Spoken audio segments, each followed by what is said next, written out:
Hello and welcome to the Disney Strategist. Today we are going to be talking about picking which park you're going to visit on each day of your upcoming Disney World vacation. We actually are planning a vacation right now. In this instance, my boys and I are going to be joining my wife and daughter in Disney World. My daughter is going to Disney World and NASA as part of a school trip, and my wife is going along as one of the parents to watch the kids. I asked the boys where they wanted to go, and they said Disney World. So we are now going on a June trip to Disney World, which is one of the busier times of the year. Usually we don't go to the world during the summer because it is busy and it's hot, but that doesn't mean we won't go this time, and it doesn't mean we won't have a good time, because there's always a way to have a good time at Disney World during the busiest times of the year. So let's jump into it and start planning this trip. So let's jump in and start doing some planning. So the first thing I'm going to do, you see me here on Undercover Tourist. It's a page I like to go to start planning my trips. And what I'm going to do is I'm going to go to Crowd Calendar. So we're going to Disney World in Florida, and we're going in June. So we're going to move this to June.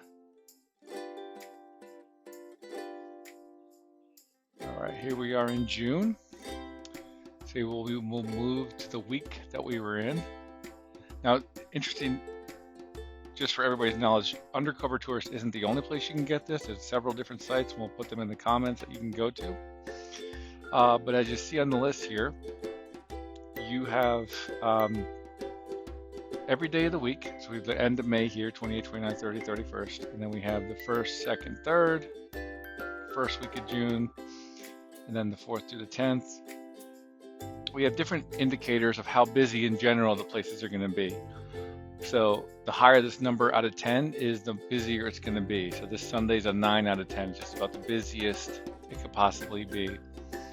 And then you'll see on each day of the week, the parks have these different symbols next to them.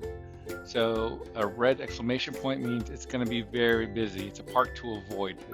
A red exclamation point basically means do not go to the park that day. Green check mark means that's a great park to go to that day. It's what you should plan to go to. So for our trip, we're going to look at the 10th, arriving on the 10th. We'll get there late, so we probably won't go to the park that day. We'll just get checked in at the hotel and hang around at the hotel on the 10th. And then we're going to be there for a few more days the following week. So this week, it looks like we're going to do Epcot. It's a short trip. It's only a 5-day trip. So we're going to do Epcot on Sunday, the 11th. That's got the green check mark. Then we're going to go to Hollywood Studios on Monday. We'll do Animal Kingdom on Tuesday. And we'll do Magic Kingdom on Wednesday. So now we have an idea of which parks we're going to go to. So we know it's going to be so we're going to start on Sunday going to Epcot. Then we'll go to Hollywood Studios on Monday, Animal Kingdom on Tuesday, and Magic Kingdom on Wednesday. So now we have to look at the timing. So this is the again, this is June 11th to the 12th.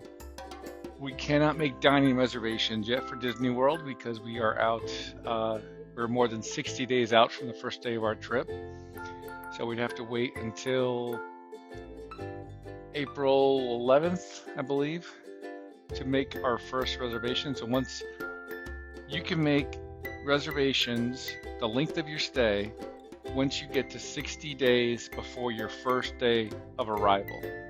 It's a very important thing to know because your busier restaurants are going to book up immediately. So a lot of people arrive on Saturdays, so 60 days before that Saturday